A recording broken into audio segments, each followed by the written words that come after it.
hang on, let me write the mantra below. 3 sodium out, 2 potassium in. Okay, this is our ultimate goal.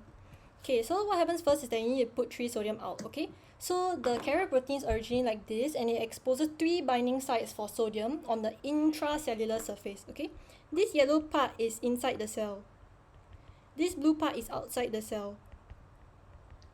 Okay, so inside the cell we call intracellular space, outside the cell we call extracellular space or interstitial space. Okay, because another name for tissue fluid is interstitial fluid, which surrounds the cells and is outside the cells. Okay, so 3 binding sites on the intracellular surface, the 3 sodium binds, and then after that you need energy. Why you need energy is because actually you need the phosphate from the energy. Okay, you need the phosphate from the ATP, sorry. So the ATP comes, it binds to the site here where phosphate group can bind basically, okay? The phosphate group binds and then the ATP is split. What's the ATP split into? It's called hydrolysis. What is the ATP split into? Who knows? ADP plus phosphate ion. Good, plus phosphate. Okay, so this process is called hydrolysis. Okay, when you add water and then you split something, that's why it's hydrolysis. Lysis means split. Okay, so hydrolysis, this one need to know. Hydrolysis of ATP gives the energy. Okay, so the reason for that, I don't recall if I told y'all, but basically when you split the phosphate like this, it generates the energy lah, okay, when you break a bond. Okay, so this phosphate then binds to the carrier protein, and this causes a conformational shape change of the carrier protein.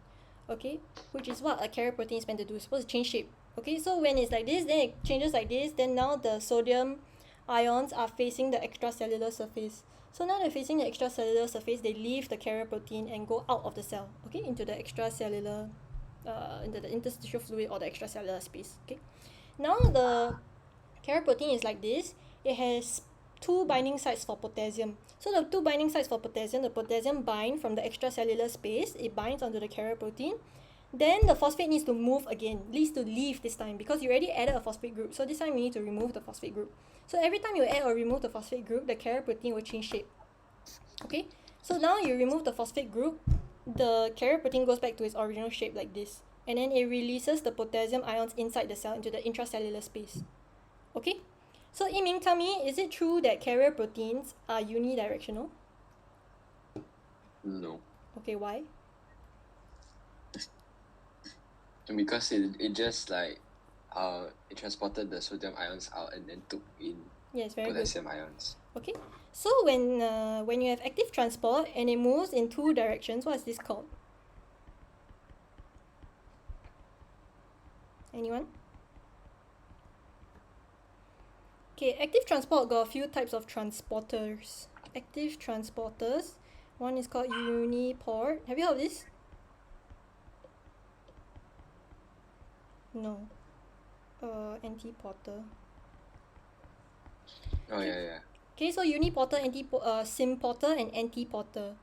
Okay, uniporter means one direction, means that the active transport is moving the ions or the whatever molecules either in or out, only moving one molecule. One molecule, one direction. Okay, symport, like symbiosis, right, means 2 things work together for added benefit. Okay, like symbiosis.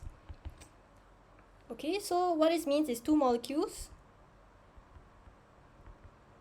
one direction. Okay, antiport, anti means against. Okay, 2 molecules,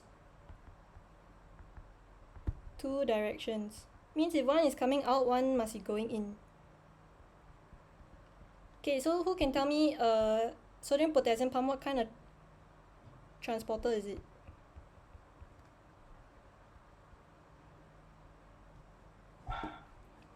Chloe, what kind of transporter is the sodium potassium pump? To symbiote. Wrong. Sarah, what's the answer? Antiport. Yes, very good. How you know? Because like the sodium goes one direction, then the potassium goes the other direction. Okay, so what are the directions? To the extracellular. Which one? Sodium. Okay, good. Sodium out, potassium in. Okay, good. Okay, so the answer for sodium potassium pump is an anti-porter because things move into opposite directions, okay? So what's the example of a syn-porter? There's this thing called SGLT2. Don't need to know the thing specifically, but you can know that it exists. Okay, this is quite an important transporter in a lot of medical advancements, okay? So this transporter transports sodium and glucose together. Okay, so it's called a sodium glucose link transporter 2. Okay, there's SGLT4, there's SGLT1 and 3. I think there's 1, 2, 3, 4. Okay, we're only interested in SGLT2 in most medical circumstances. Okay, so SGLT2's function is to transport sodium and glucose together. How it happens is that sodium will be transported using active transport. So for example, if you want to absorb in your intestine, you want to absorb sodium, you will absorb sodium through active transport. Okay, it will be pumped into the, let's say this is the blood. Okay, this is the blood, and it will be pumped into the space in between the blood vessel and the intestinal walls.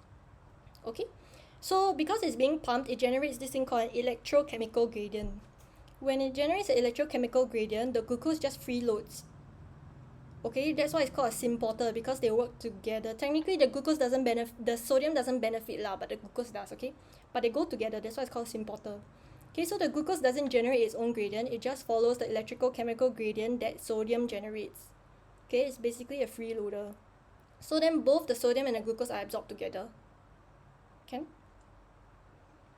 Okay. Okay, questions? Yeah, good. Okay, sodium potassium pump. Okay, once again, sodium potassium pump is the only pump that you need to memorize. Should memorize it well because these like step-by-step things, right, they like to ask lah. It's very easy to ask for essay. Okay, sometimes you'll hear this thing called voltage gated. Have you heard of this? No. And ligand gated. Okay, voltage gated, these usually refer to channel proteins.